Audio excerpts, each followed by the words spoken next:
Nanti akan dilanjutkan dengan sambutan dari Bapak Kepala Sekolah SD 7, sekaligus nanti akan membuka kegiatan diseminasi budaya positif ini.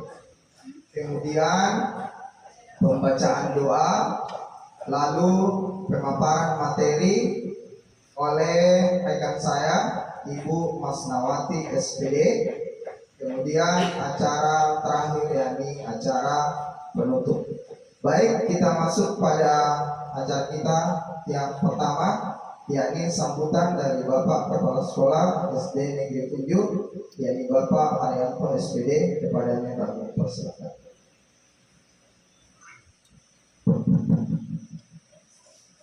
Bismillahirrahmanirrahim. Assalamualaikum warahmatullahi wabarakatuh. Selamat siang. Alhamdulillah Rabbil alamin. Assalatu wassalamu ala Rasulillah. La haula wala quwwata illa billahil aliyyil. Bapak Ibu guru yang saya hormati,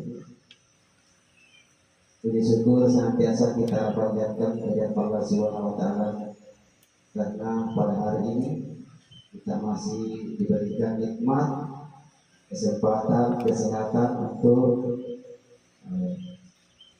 hadir pada kegiatan hari ini, yaitu aksi nyata diseminasi budaya positif di sekolah kita ini. Salawat serta salam kita curahkan kepada Baginda Muhammad Nabi besar Muhammad Sallallahu Alaihi Wasallam. Jadi ada beberapa hal yang perlu saya sampaikan terkait kegiatan pada hari ini, yakni aksi nyata diseminasi budaya positif yang diselenggarakan oleh CGP, calon guru penggerak rekan kita di SDN 7, yakni Ibu Guru Masnawati SPD. Jadi alhamdulillah karena tahun ini di sekolah kita ini ada 2 guru yang lulus calon guru penggerak tahun 2024 angkatan 11, yakni Bapak Herman SPD dengan Ibu Masnawati SPD. Kemudian harapan saya selalu kepala sekolah di sini bahwa kegiatan atau calon guru penggerak ini sangat penting bagi kita semua, teman-teman guru, ibu kepala sekolah, sangat berpengaruh sekali, ya. Apalagi sekarang ini kita kenal abad 21, yaitu era digitalisasi. Jadi di mana bapak guru harus, ya, mau tidak mau harus bisa mengoperasikan komputer, karena dalam kurikulum merdeka ini banyak sekali aplikasi yang kita kerjakan, terutama di dalam proses belajar mengajar di kelas, sangat bermanfaat. Jadi pada saat pembelajaran dimulai, kalau tidak lengkap bukunya, buku paketnya, jadi ada buku referensi lain yang bisa Bapak Ibu ambil melalui online, ya. Dibuka, kemudian dicek. Kemudian yang selanjutnya, harapan saya selalu Bapak sekolah di sini, bagaimana Bapak Ibu ke depan bisa juga berpartisipasi di dalam guru penggerak seperti yang sudah dilaksanakan oleh Bapak Thomas SPD di SPD. Kalau saya tak salah mungkin bulan ini sudah mulai pendaftaran, jadi harapan saya Bapak Ibu guru ya, yang cuma 2 orang saja ya, semuanya terutama kepala sekolah. Karena kita ini sekarang betul-betul ya, bagaimana kita ini seorang tenaga pendidik ya, harus bisa mengoperasikan komputer, harus bergerak juga bergerak ya, sebagai bergerak. Jadi saya tidak terlalu berpanjang lebar, masih ada lagi materi lain dan juga waktu. Jadi mungkin itu penyampaian dari saya. Lebih dan kurangnya mohon maaf. Ya, saya dia ucapan Assalamualaikum warahmatullahi wabarakatuh. Dan sekaligus saya buka kegiatan pada hari ini, yaitu aksi nyata diseminasi budaya positif. Saya buka dengan secara resmi.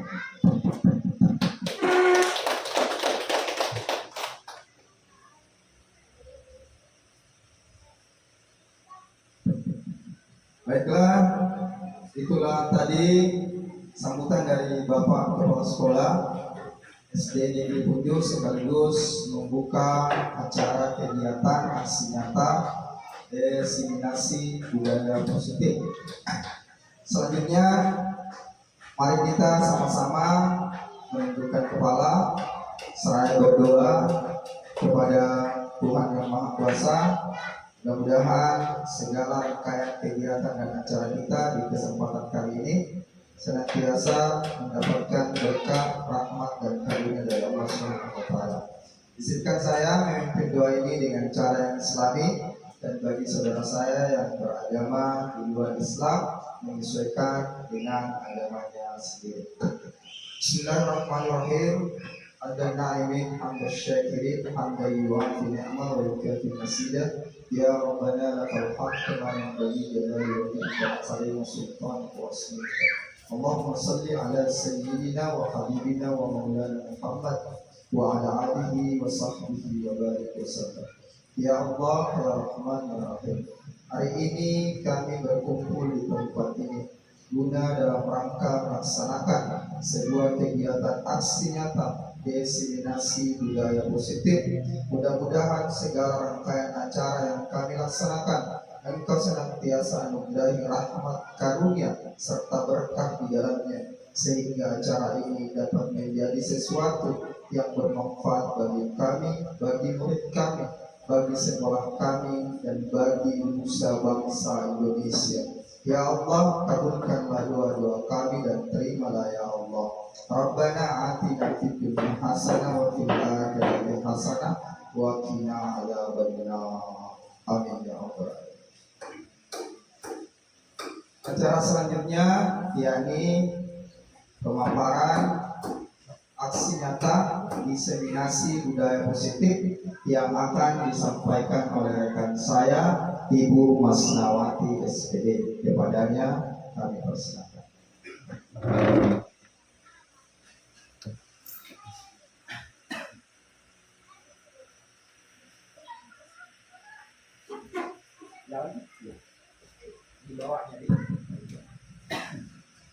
Bismillahirrahmanirrahim.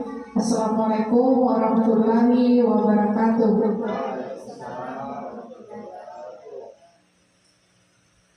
Alhamdulillah, puji syukur kita panjatkan kehadirat Allah Subhanahu wa taala. Pada hari ini kita masih diberi kesempatan dan kesehatan sehingga masih bisa berkumpul di tempat ini. Tak lupa pula saya mengaturkan salawat dan salam kepada Nabi Sallallahu Alaihi Wasallam. Dan yang terhormat Bapak Kepala Sekolah, yang saya hormati rekan-rekan guru sekalian yang telah menyempatkan waktunya hadir di tempat ini untuk membersamai kegiatan kita pada pagi hari ini, pada siang hari ini. Adapun kegiatan pada hari ini yaitu aksi nyata diseminasi budaya positif, ya. Jadi Bapak Ibu guru hebat sekalian, saya berdiri di sini bukan karena saya hebat ya, atau saya lebih, atau saya tidak ya, karena ini merupakan sebuah amanah yang diberikan kepada saya salah satunya sebagai salah satu peserta calon guru penggerak untuk melakukan diseminasi atau penyebaran ya, penyebaran tentang materi-materi yang telah kami terima dalam kegiatan guru penggerak selama beberapa bulan yang telah lalu. Nah, jadi ini salah satu materinya ya, diseminasi budaya positif. Jadi sebelum kita lanjut, saya seperti biasa melakukan SPP dulu, melatih fokus kita dulu seperti biasa kalau kita di kelas melatih fokus siswa kita. Ya, jadi kita juga dulu kalau ada kegiatan kita latih fokus dulu sebelum melanjut kegiatan, apa kita betul-betul sudah siap atau belum, ya. Oke, jadi mari sama-sama kita perhatikan gambar di atas. Ya, ini namanya SPG, mungkin teman-teman guru sekalian sering mendengarnya SPG.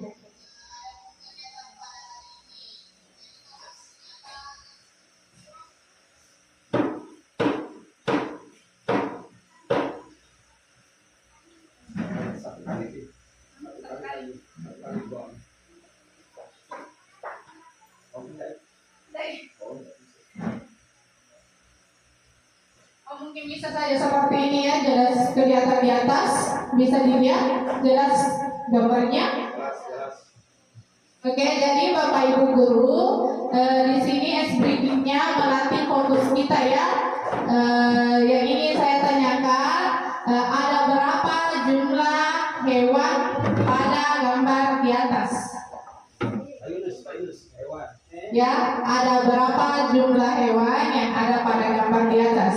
Jadi ini SPG bisa juga Bapak Ibu guru lakukan di kelas masing-masing ya, untuk melatih fokus anak-anak kita. 1, 2, 3, 4, 5, 6, nyamuk, anjing, kucing, ikan, apa lagi itu? Ya itu di bawah ikan, itu matanya kan ikan juga. Ya, jadi ini gabungan dari beberapa gambar hewan dijadikan satu. Ada berapa gambar hewan di atas? Ekornya ular. Ya, ada 9. Ada di atasnya 9. Buaya itu namanya. Ikan itu. Ya, pokoknya silakan diperhatikan semua mulai dari kakinya, ekornya sampai mulutnya. Ya, Ibu Ramla 9. Ada yang lain? Di atas 9? Iya ular. Ya. Ya, mungkin Pak Yunus lebih banyak bisa dilihatkan.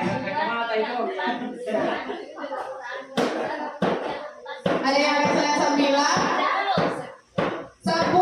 Ibu sampai habis 10. Ada masih ada di atasnya 10? Apa itu ya? Putih turun. Iya.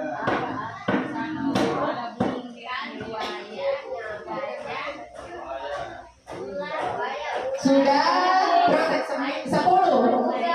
Ada di atasnya 10? Apa itu di atasnya?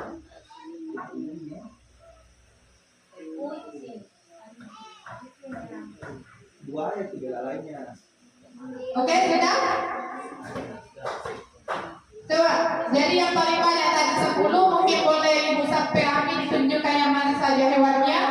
Silakan maju ke depan. Ya maju Oke, kita lihat yang mana ular. maju. Ya mantap. Ya, yang pertama kita sama-sama hitung. Gajah. Ya, gajah satu. Ikan. Ikan dua. Buaya. Ya, tiga. Ular. Empat. Tikus. Lima. Anjing. Enam. Anjing. Tujuh. Keledai. Keledai. Delapan. Nyamuk. Jenis nyamuk. Sembilan. Bela lainnya Teh. Ini Ya, ikan itu. Penghio 10. 10. Itu burung. Itu yang Ini penting. nyamuk. Burung itu. Bulu. Iya. Itu. Iya. Oke, berarti sudah 11. Masih ada? Sudah makanya tadi. Sudah bertanya sudah. Yang keempat, kebutuhan dasar manusia. Yang kelima, motivasi perilaku manusia. Yang keenam, posisi kontrol guru. Ya, sudah betul ya, posisi kontrol guru. Yang ketujuh, keyakinan kelas. Dan yang terakhir, segitiga restitusi. Nanti kita akan membahas kesemua inti dari budaya positif.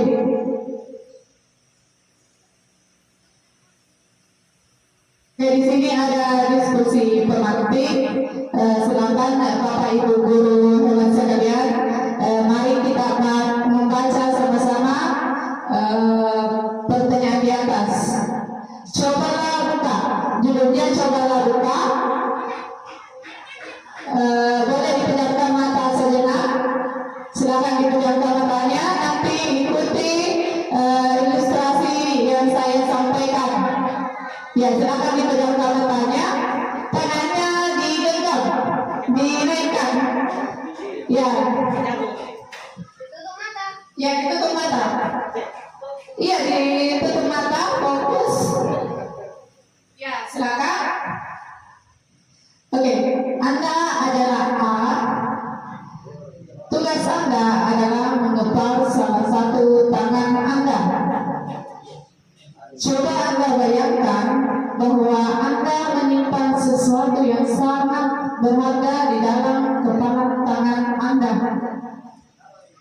Anda perlu menjaga benda tersebut sekuat tenaga, karena begitu pentingnya untuk kehidupan Anda. Tugas B, rekan Anda mencoba dengan segala cara untuk membuka kepalan tangan Anda. Ada yang membujuk, menghakimi, mengintimidasi, memarahi, menggoda, menggelitik, bahkan menawari Anda uang. Agar Anda bersedia membuka kepala tangan Anda yang sudah sekuat tenaga kalian genggam.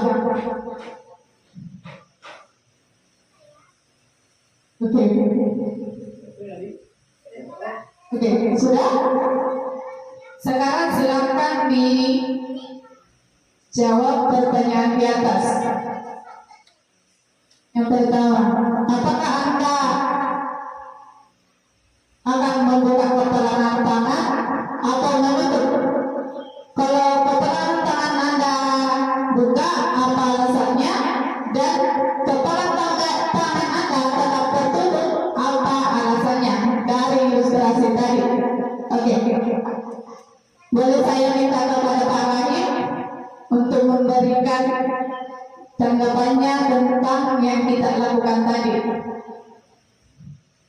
Apakah tadi berdasarkan ilustrasi apa Pak Guru membuka kepala tangan Anda atau tetap memegang kepala tangan Anda dengan erat?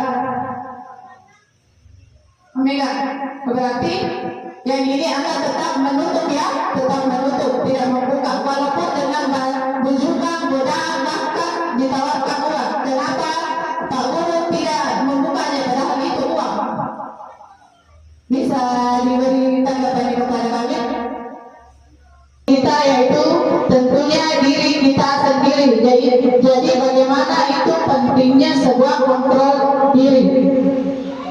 Selanjutnya, ya ini miskonsepsi tentang teori kontrol. Ilustrasi guru mengontrol murid.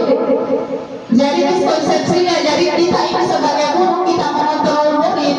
Maksudnya bagaimana? Jadi apa yang kita mau harus lakukan. Karena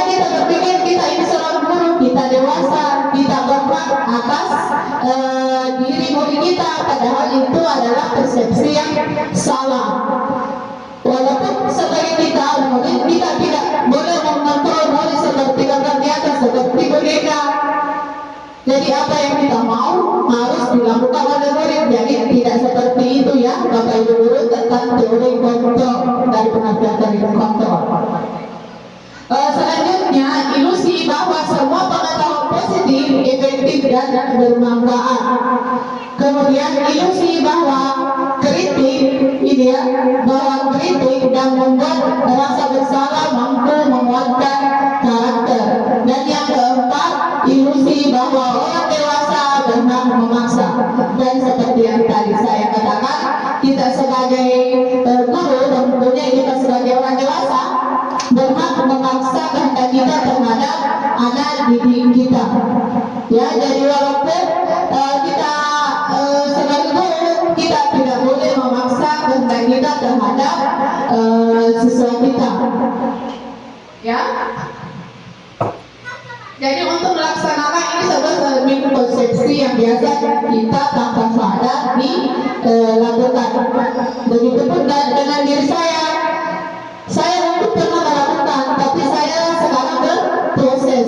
Tidak bisa langsung menjadi baik, menjadi berperilaku yang sesuai yang terukur.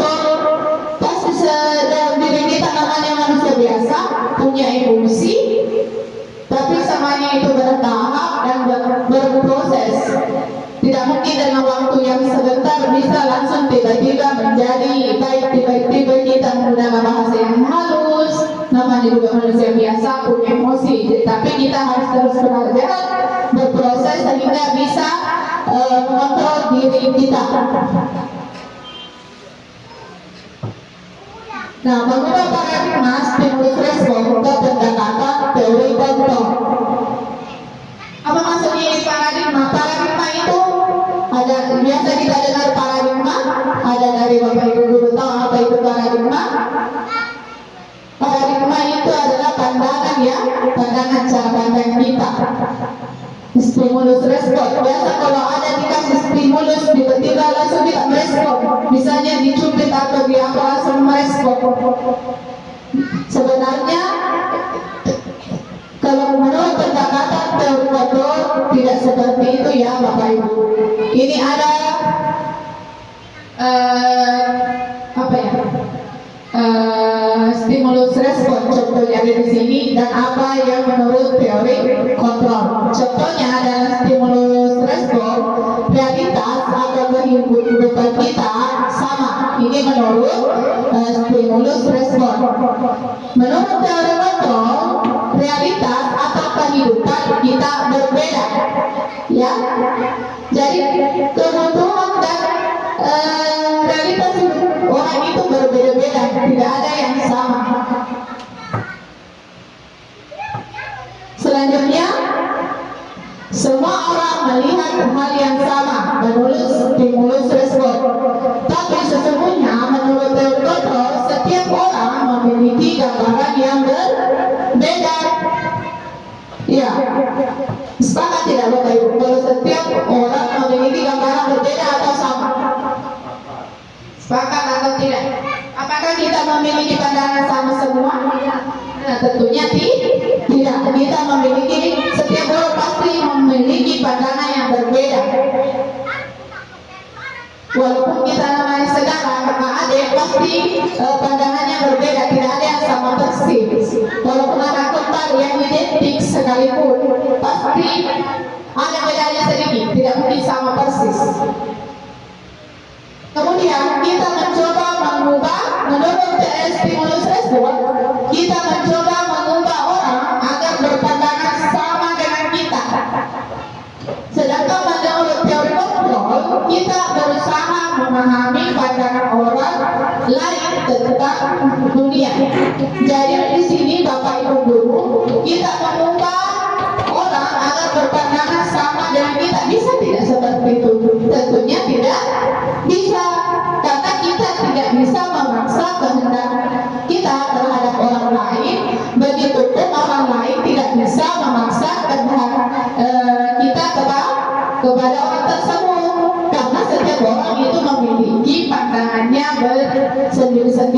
Cuma di sini bagaimana kita memahami, ya, memahami.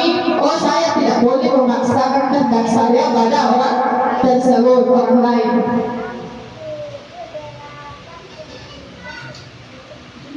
Kemudian selanjutnya, perilaku buruk dilihat sebagai suatu kesalahan, sedangkan menurut teori kontrol semua perilaku memiliki tujuannya. Ya, jadi maksudnya di sini Bapak Ibu, mungkin seburuk-buruknya kesalahan pasti ada tujuannya. Ya, ada tanggapan dari Bu Risma mungkin menurut ini perilaku buruk dilihat sebagai sebuah kesalahan. Terus stimulus respon. Kan biasa kita melihat kesalahan kita, oh salah itu. Padahal sebenarnya mungkin ada tujuannya kasihan. Cuma kita nggak tanya, ya. Bagaimana Bapak Ibu guru ada tanggapannya mengenai perilaku buruk sebagai sebuah kesalahan? Bu Hamda? Jadinya sebagai manusia biasa kembali, semua orang pasti ada perilakunya yang minus.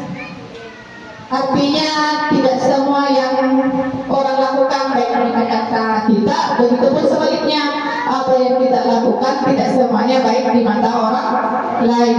Kembali lagi bagaimana kita mengontrol diri sendiri, diri kita, pikiran kita, hati kita.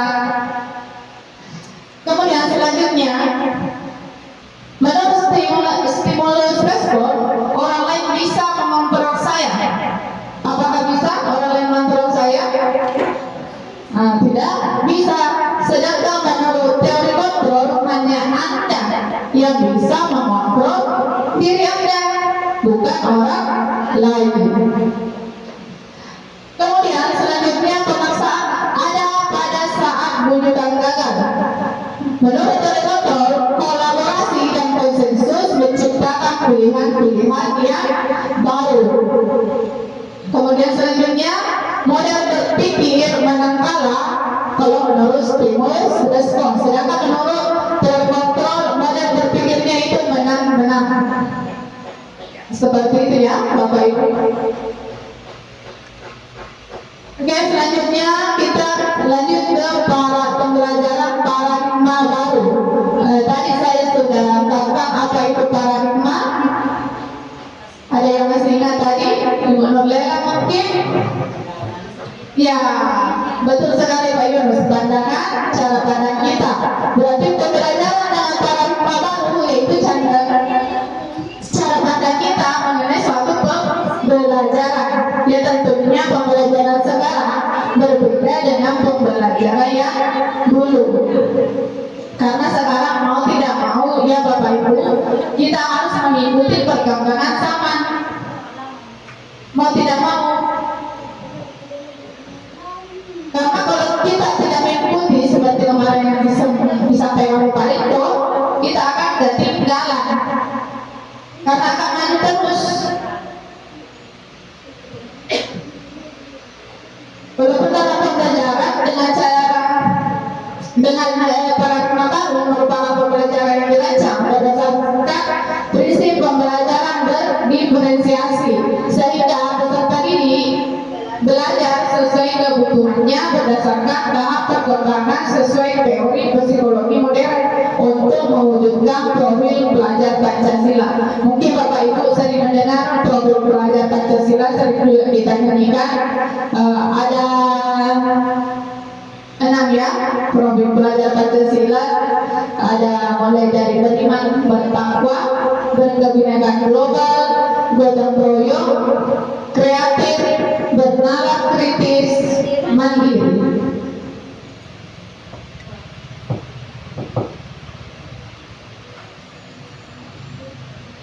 Oke, baik. Nah, materi selanjutnya itu disiplin positif. Apakah sebelumnya Bapak Ibu guru pernah atau sering mendengar apa itu disiplin positif atau biasa kita lakukan? Pak Yunus mungkin? Kalau Bapak Ibu guru mendengar disiplin positif yang terbesit di pikiran kita apa? Kalau kita mendengar kata disiplin positif, kira-kira apa yang langsung muncul di pikiran kita? Disiplin, apakah mengenai aturan? Atau mengenai sesuatu hal? Bagaimana Pak Yunus? Kalau Pak Yunus mendengar kata disiplin positif, kira-kira yang langsung terbesit?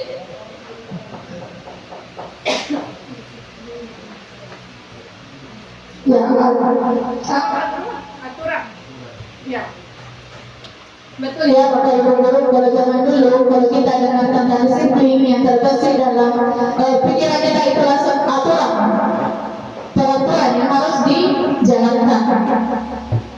Nah, sedangkan disiplin positif ini yang berasal dari kata disiplina yang artinya belajar. Disiplin mengacu pada disiplin diri yang memiliki tanggung jawab terhadap apa yang dilakukannya berdasarkan nilai-nilai yang diyakininya. Kemudian, apa itu disiplin positif? Disiplin positif merupakan salah satu cara. Sebenarnya banyak cara, tapi ini merupakan salah satu cara penerapan disiplin yang bertujuan untuk menumbuhkan kesadaran serta memberdayakan peserta didik tanpa imbalan penghargaan, ancaman atau reward. Kan biasa itu anak-anak kita melakukan datang cepat-cepat ke sekolah karena apa datang? Mungkin karena ada mau dihukum atau ini dipuji sama teman atau ibu gurunya. Cepat sekali datang ini dikasih apa kan? Dikasih bintang. Berarti itu anak tersebut datang ke sekolah karena adanya apa? Motivasi dari luar. Siapa dari luar? Itu ada penghargaan, ada pujian. Dia datang bukan karena datang dalam dirinya mau ke sekolah. Ya karena mau ada pujian, mau dapat penghargaan. Kemudian sebagai pendidik, tujuan kita apa? Menciptakan peserta didik yang memiliki disiplin dalam dirinya sehingga mereka berperilaku mengacu kepada nilai-nilai kebajikan universal dan memiliki motivasi intrinsik dalam perubahan perilaku ke arah yang lebih baik. Jadi ini motivasi intrinsik Bapak Ibu itu motivasi yang ada dalam dirinya. Kalau ekstrinsik berarti motivasi yang berasal dari luar.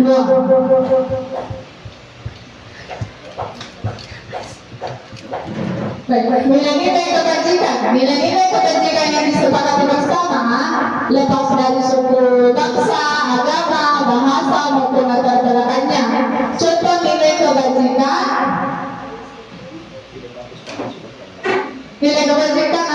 ada dari Bapak Ibu tahu itu nilai kebajikan. Ayo Yunus, Bu Risma. Tentunya nilai-nilai yang baik.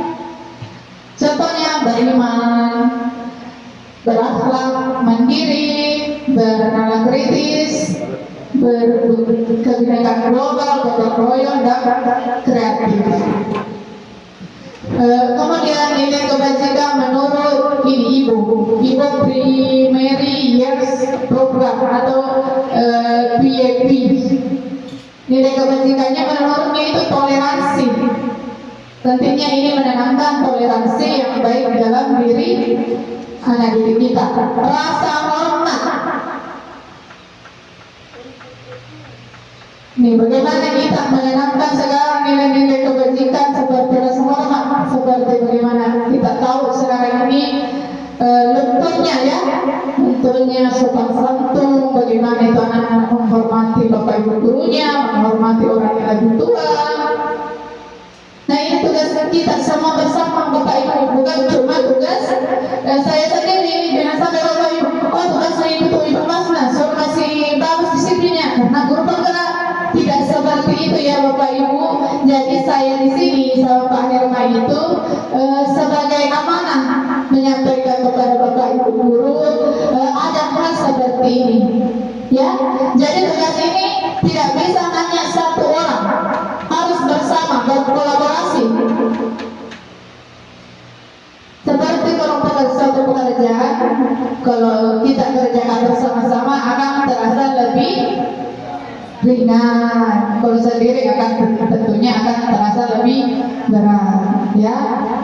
Jadi ini juga saya mohon Bapak Ibu, mungkin mindsetnya atau pola pikir kita bahwa guru penggerak, makanya dia yang harus selalu kerja seluruh program yang baik untuk di sekolah. Saya hanya tinggal memperhatikan, tidak seperti itu ya. Di sini kita harus bekerja sama, bukan cuma saya atau Pak Herman saja. Karena ada gelar kayak embel-embel dikasih, oh guru penggerak ini. Jadi tidak seperti ini tugas kita bersama. Mau guru penggerak, mau siapapun itu, mau honor, mau katanya PNS, semuanya memiliki tanggung jawab dan kewajiban yang sama terhadap anak didik kita. Tidak ada yang membedakan, itu cuma status, dan insya Allah semua akan sama statusnya. Sama tinggal menunggu waktu dan berproses. Karena semua yang terjadi itu Bapak Ibu Guru adalah proses kita. Saya seperti sekarang ini, Pak Yunus, Bu Risma, mungkin Ibu Guru lihat, oh sudah PNS. Kita semua Bapak Ibu Guru ya berproses. Kita tidak langsung jadi seperti ini. Ada yang telah kita lalui. Kemudian yang selanjutnya itu mandiri, menghargai, antusias, empati, keinginan tahuan, kreativitas, kerjasama, percaya diri, dan komitmen. Ini nilai-nilai kebajikan menurut Ibo Prima Years Program. Kemudian selanjutnya keterampilan hidup atau life skill. Menurut life skill ini, nilai kebajikan yang harus dimiliki itu dapat dipercaya, lurus hati, pendengar yang aktif, tidak merendahkan. Artinya mungkin ini tidak merendahkan, tidak sombong ya Bapak Ibu. Memberikan yang terbaik dari diri kita.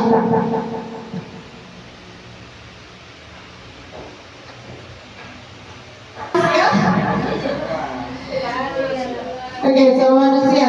Sekarang saya tanya, kira-kira Bapak Ibu Guru sekalian, kebutuhan dasar kita apa? Coba Bapak Guru, kebutuhan dasar kita apa?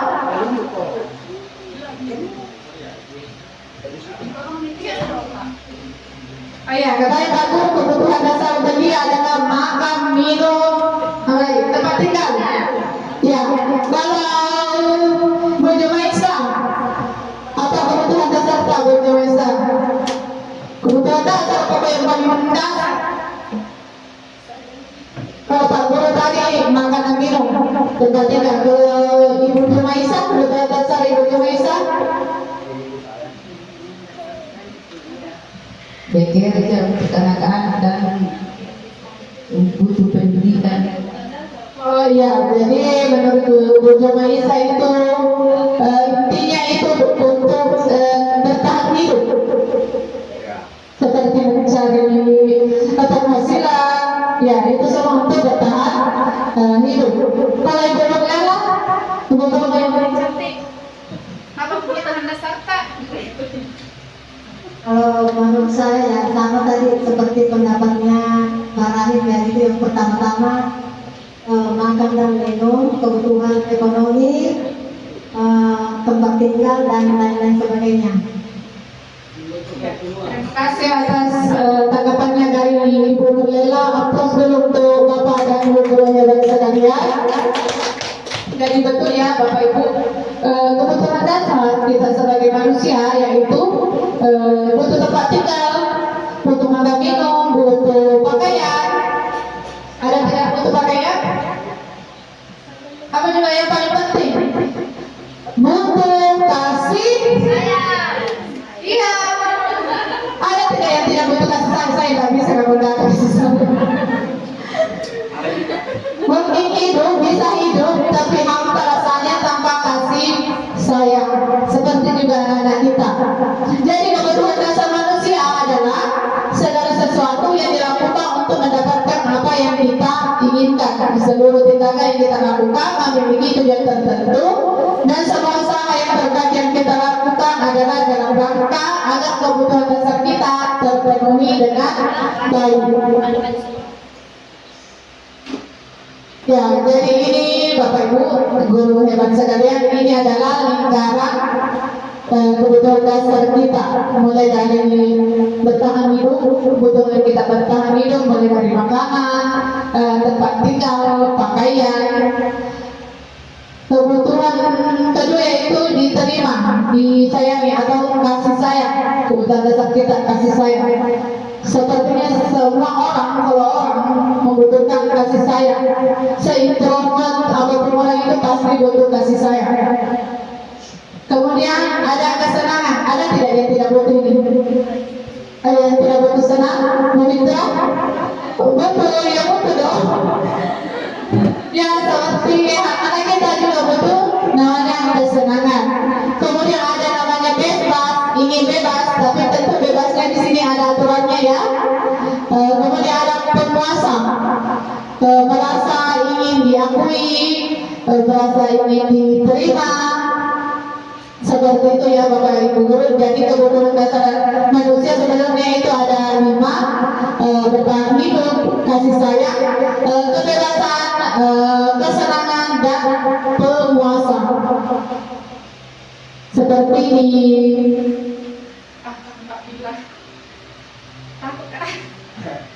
Penguasa ya, seperti orang kita atas kita lah.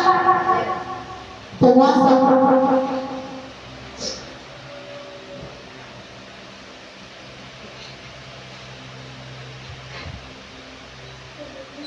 Baik, sekarang saya akan jelaskan kebutuhan bertahan hidup atau survival, bahasa kerja survival, yaitu kebutuhan yang bersifat fisiologi. Jadi kebutuhan bertahan hidup kita itu ada 2 ya. Di bertahan hidup ada secara fisiologi, secara fisik, dan ada secara biologis. Kita juga butuh kebutuhan biologis kita. Nah, kalau secara fisiologi seperti apa?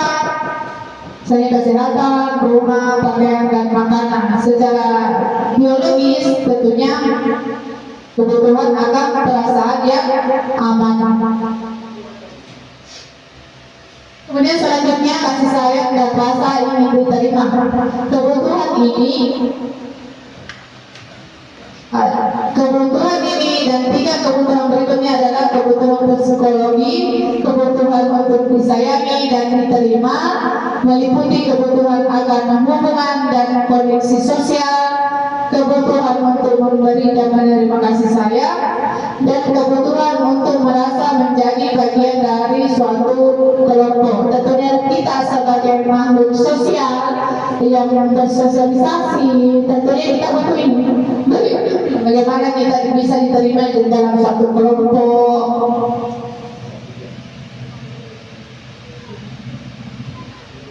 Kemudian kebutuhan ini juga meliputi keinginan untuk tetap terhubung dengan orang lain seperti teman, keluarga, pasangan hidup, teman kerja, bahkan binatang peliharaan sekalipun. Dan kelompok di mana kita tergabung, artinya kelompok di mana kita tinggal, ya Bapak Ibu Guru sekalian. Selanjutnya penguasa, kebutuhan pengakuan atas kemampuan. Kebutuhan ini berhubungan dengan kemampuan untuk mencapai sesuatu, menjadi kompeten. Misalnya, biasa siswa kita melakukan sesuatu mungkin karena merasa ingin diakui kemampuannya, mungkin karena biasa berkelahi. Kenapa berkelahi? Mungkin bisa saja ini dia anak tersebut merasa dia ingin menjadi penguasa, ya, tapi mungkin caranya yang salah. Selanjutnya kebebasan. Kebebasan adalah kebutuhan akan kemandirian, otonomi, memiliki pilihan dan mampu mengendalikan arah hidup seseorang. Anak-anak dengan kebutuhan bebas yang tinggi menginginkan pilihan. Mereka perlu banyak bergerak, suka mencoba-coba, tidak terlalu hal yang baru. Mungkin kalau di kelas Bapak Ibu guru sekalian, kalau anak didik kita suka berlari kiri kanan pada saat kita mengajar, mungkin dia butuh ini, mungkin kebutuhan kebebasannya itu kurang, ya.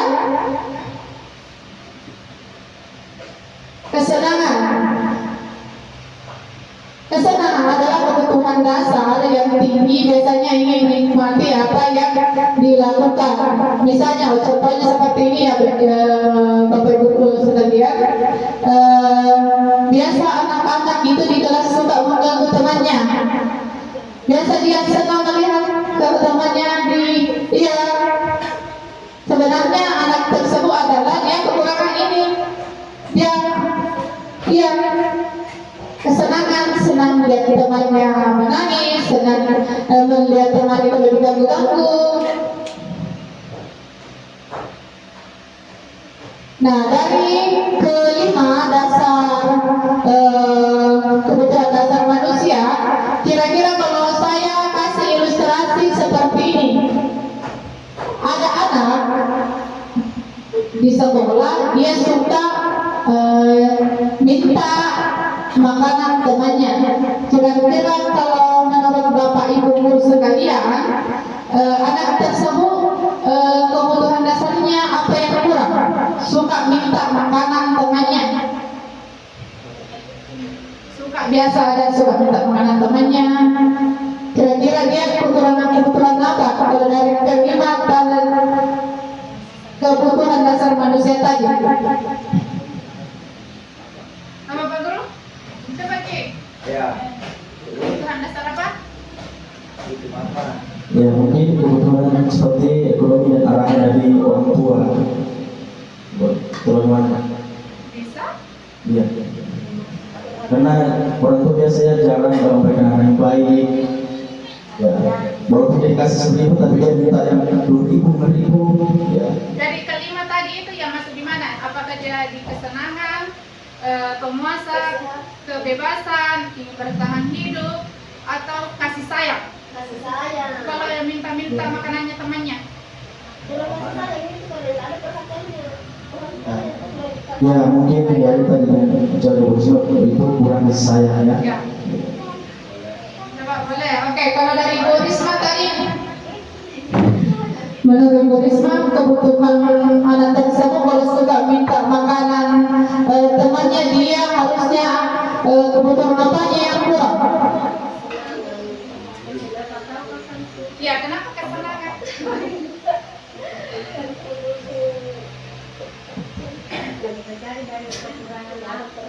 Ya, coba Ibu berkeliling. Ya mungkin saja faktor ekonomi, mungkin sebagai orang tuanya mungkin kurang mampu Pak, atau bagaimana sehingga kadang biasa meminta kan sama teman-temannya kan banyak yang seperti itu. Ya. Ya, betul. Bisa jadi karena faktor ekonomi. Kalau ekonomi penuh dengan apa? Tentunya kembali ingin bertahan hidup. Orang bertahan hidup apa? Cari makan. Ya mungkin caranya saja salah.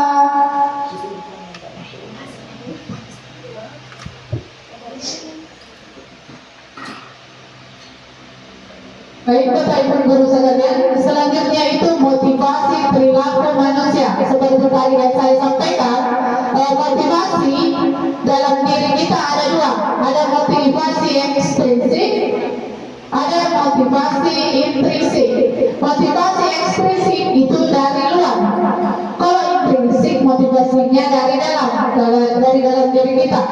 Apa itu motivasi intrinsik? Misalnya untuk menghindari ketidaknyamanan atau hukuman. Yang kedua, untuk mendapatkan penghargaan atau imbalan dari orang lain. Bisa saja seperti Bapak Ibu guru sekalian, misalnya datang ke pelatihan. Kenapa dapat pelatihan? Apakah karena betul-betul dari dalam dirinya ingin mengembangkan kompetensinya, atau karena ada misalnya motivasi intrinsik, ada arahan dari pimpinan, atau ingin mendapat imbalan, atau bisa saja ingin mendapat penghargaan dari orang lain.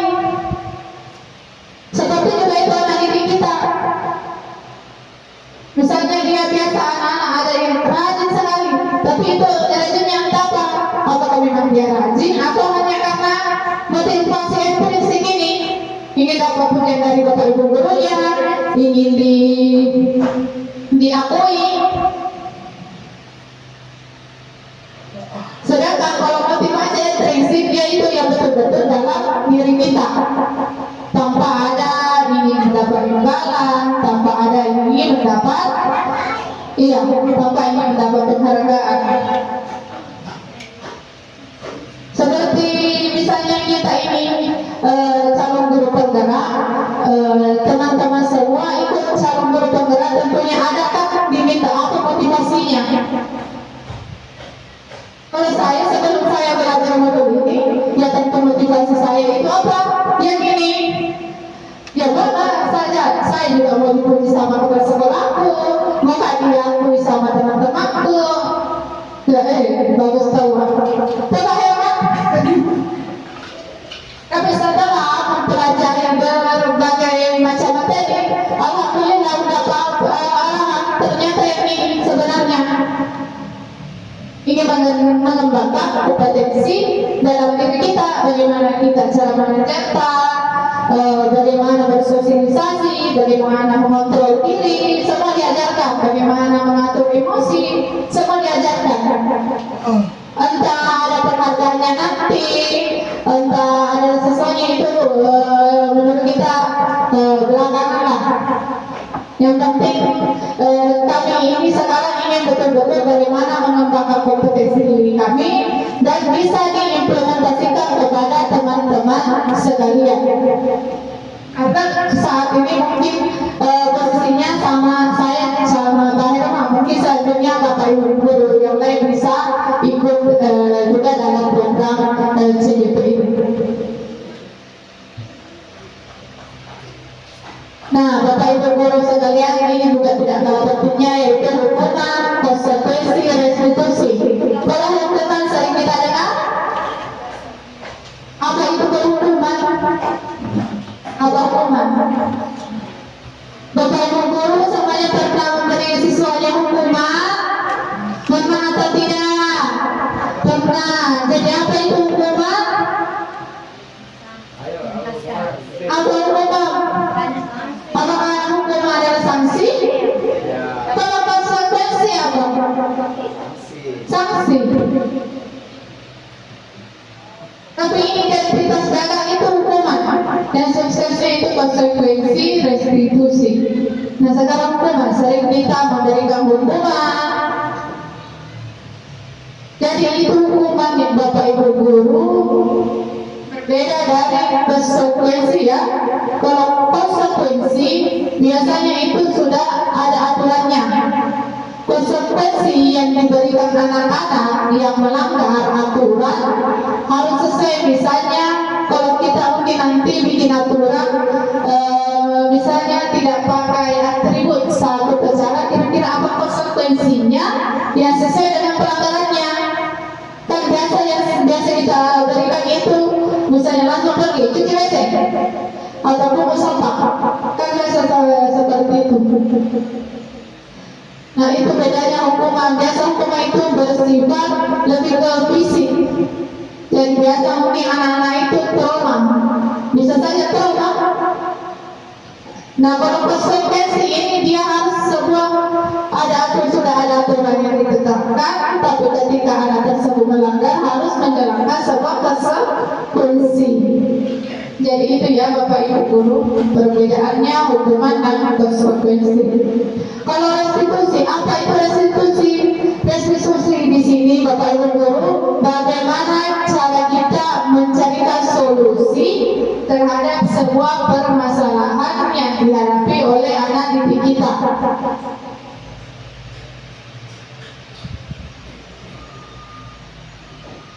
Nah ini penerima posisi kontrol guru.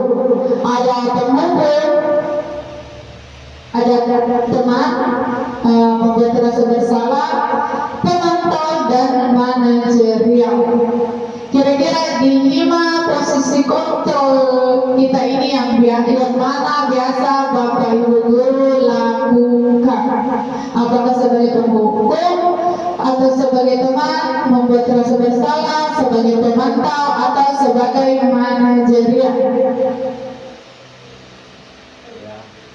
Ya, misalnya ini ada contoh penerapannya ya, Bapak Ibu guru, posisi Bapak guru, misalnya sebagai penghubung. Misalnya ini satu contoh masalah, siswa tidak memakai atribut saat upacara. Kalau di posisi penghubung, kita biasanya hormat pada bendera selama 1 jam, itu posisi penghubung, temannya secara fisik. Atau biasa, cuci WC, atau pungut sampah yang lebih ke arah fisik. Kemudian kalau membuat rasa bersalah, kalau ini sering, adakah tidak? Ya, kenapa tidak pakai ini kata-katanya ya bisa? Kamu selalu saja mengecewakan Bapak. Kalau biasa di busnya membuat anak-anak rasa bersalah, datangnya kasih sampai mengajar begitu dikit juga pasti biasa seperti itu Bapak Ibu guru. Jadi membuat kayak anak-anak itu merasa bersalah karena kelakuannya. Kemudian selanjutnya sebagai teman, ayo dong ikut aturan sekolah kayak lebih halus. Kemudian sebagai pemantau, kalau ini sebagai pemantau, kamu sudah melanggar aturan, kamu tahu konsekuensinya. Kemudian sebagai manajerial, apa kamu tahu kesalahanmu, bagaimana cara kami memperbaikinya. Jadi di manajerial ini Bapak Ibu guru sekalian, dia mencari tahu dulu penyebabnya, kemudian mencari solusinya, mencari solusi dari permasalahan, bukan hanya semata-mata mengambil, kamu salah, tanpa mencari tahu apa penyebabnya, tanpa mencarikan solusi, jadi menghukum saja. Jadi anak-anak sudah itu pulang, dilakukan lagi kembali.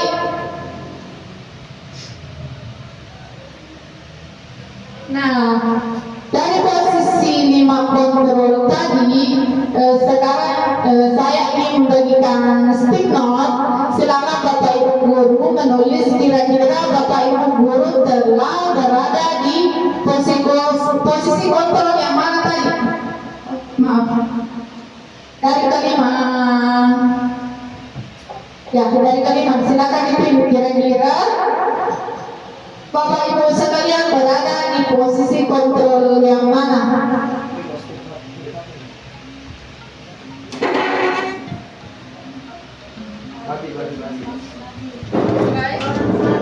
Oh iya. Kemudian bisa ditempel di sini nanti sama kita membaca kira-kira Bapak Ibu guru sekalian sudah berada di posisi kontrol yang mana?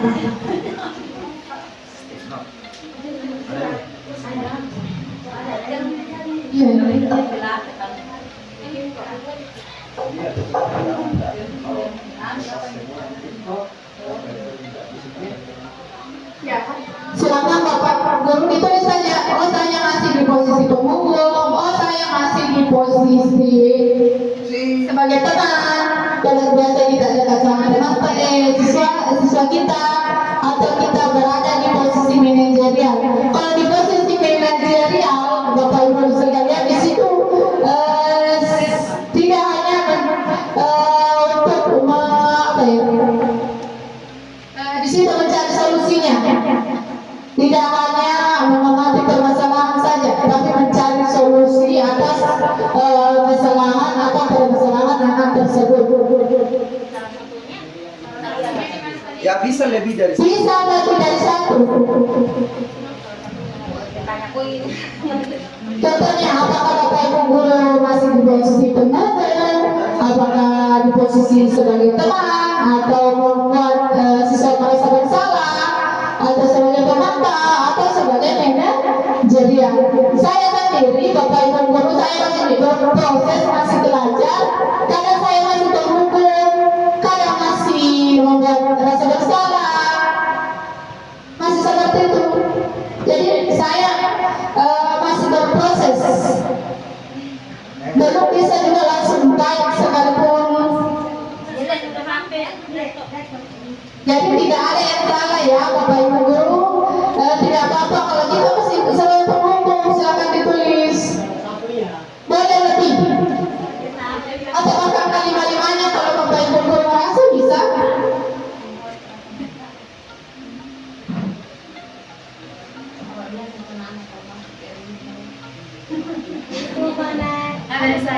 Ya,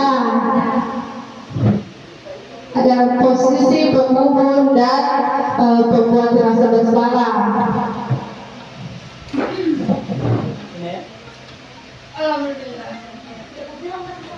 Sebagai manajerial mencari solusi dari permasalahan, ya, Pak Herman masih sebagai penghubung, pembuat rasa bersalah dan teman. Boleh juga tidak. Ini Bapak Ibu Guru kembalikan diri kita masing-masing ya. Ini bukan untuk orang lain. Ya. Jadi saya bacakan. Jadi di sini masih ada sebagai posisi penghubung dan pembuat rasa bersalah. Ada sebagai manajerial, ada penghubung dan pembuat rasa bersalah, penghubung, pembuat rasa bersalah dan teman. Ada sebagai pemantau.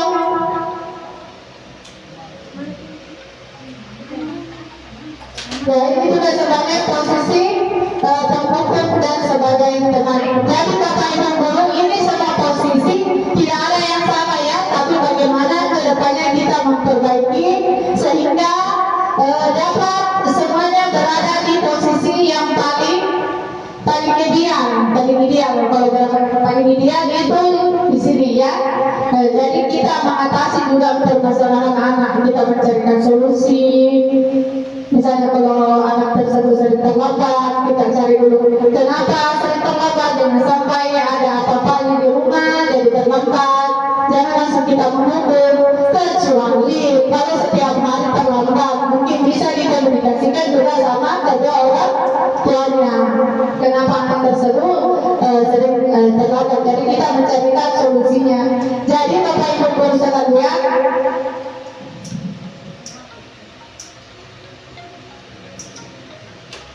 ya, jadi di antara 5 posisi kontraktor yang paling ideal itu Bapak Ibu Guru yang di posisi manajerial.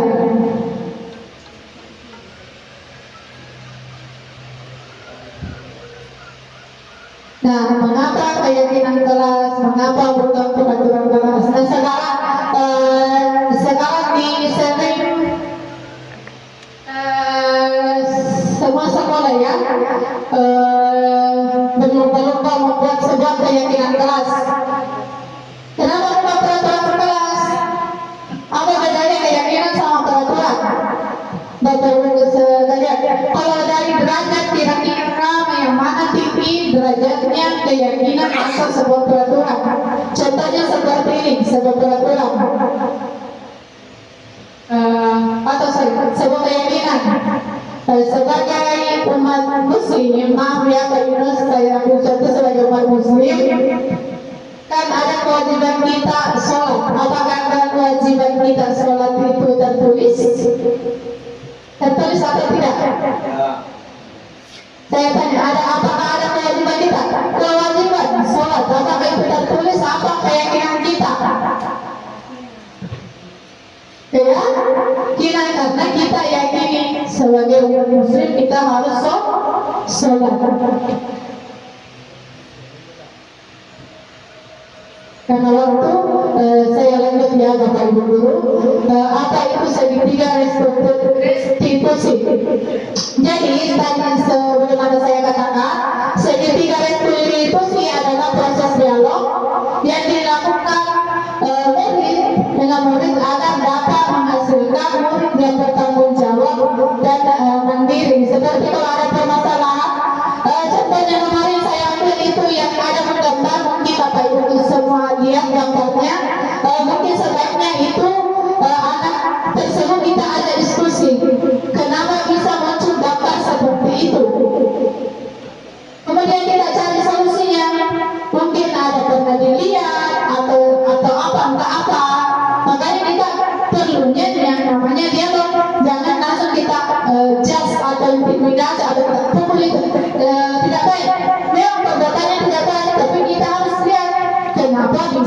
anak tersebut menggambar hal seperti itu di luar nalar sebenarnya, ya, sehingga anak tersebut bisa bertanggung jawab terhadap apa yang dilakukan.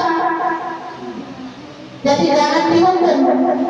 Jadi kita memberinya, memotivasinya, bilang ini bukan hukuman tapi rasa tanggung jawab kalian kenapa bisa menggambar hal seperti itu.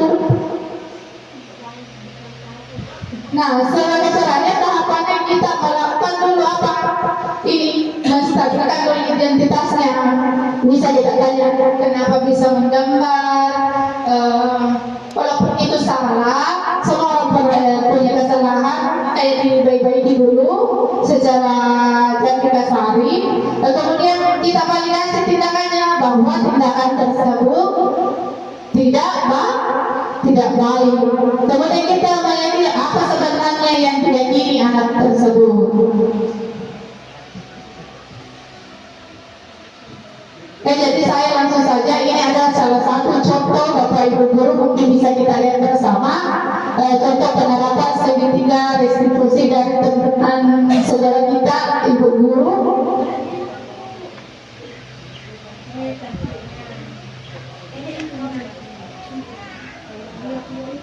Ini terakhir.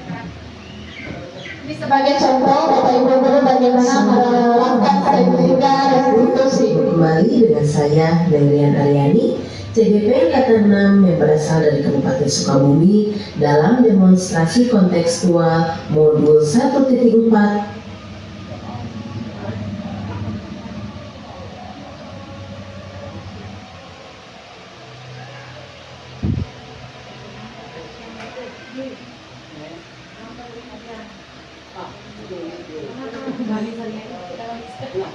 Assalamualaikum warahmatullahi wabarakatuh. Bertemu kembali dengan saya Delian Aryani. Oke, kasih besar ini. Oke, kasih besar atau? Oh.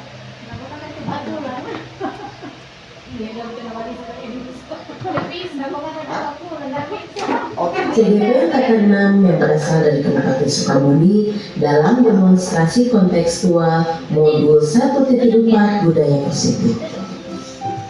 Tugas kali ini adalah melaksanakan praktik segitiga restitusi. Nah, apa yang dimaksud dengan segitiga restitusi?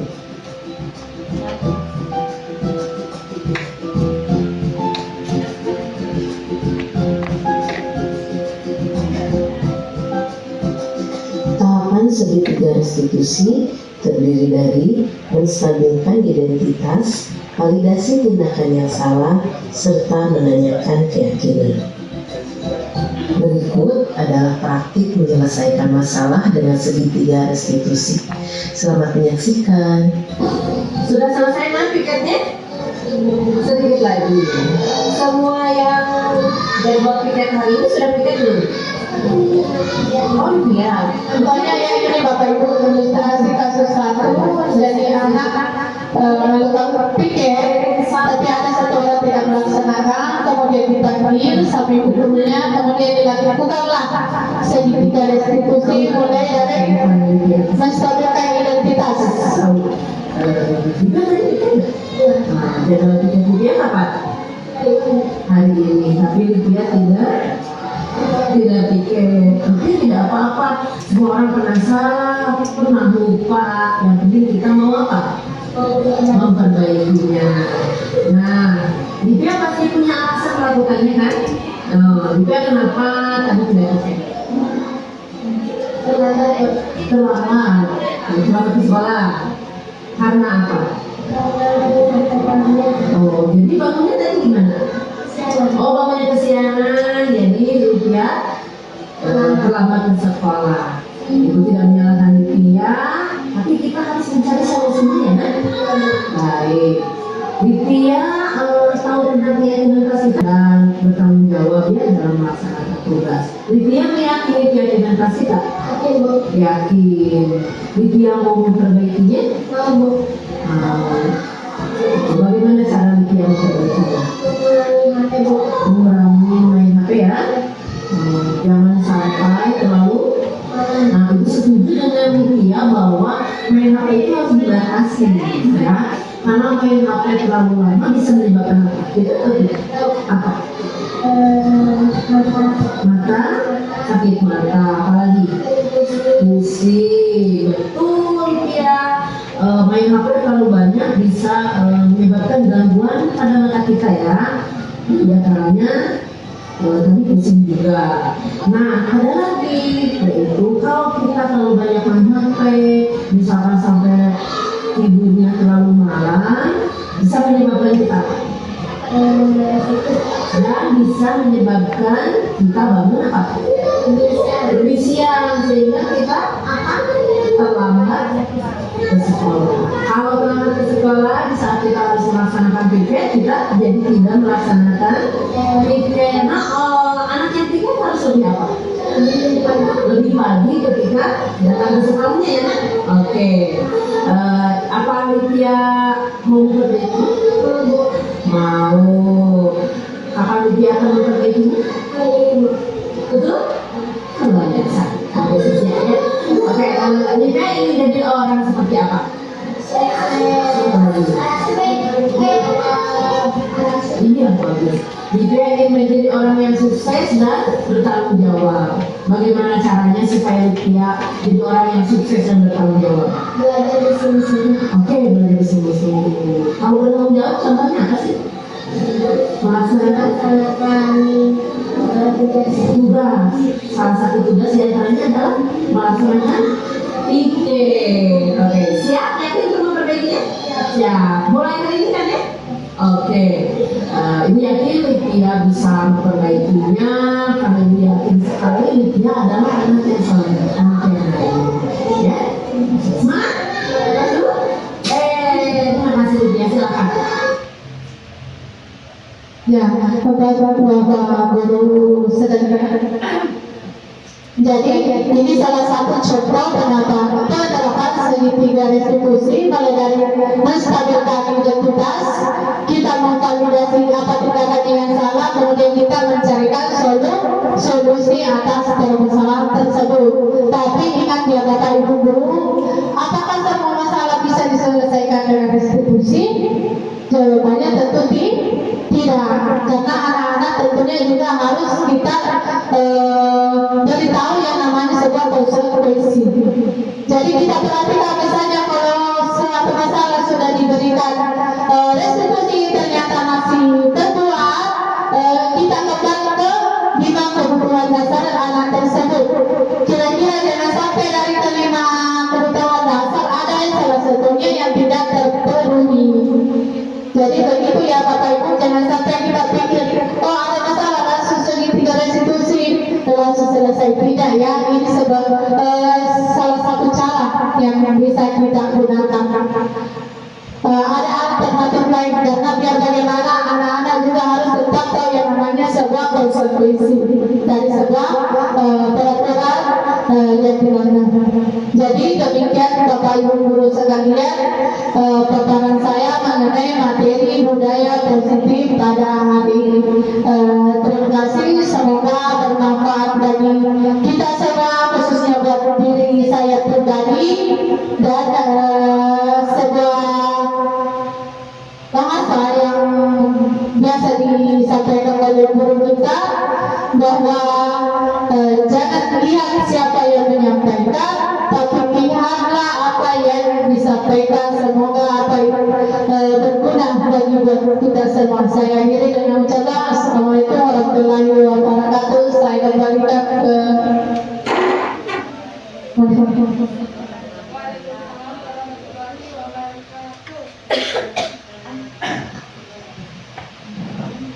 Jadi rekan-rekan dan teman-teman guru hebat, demikianlah pemaparan materi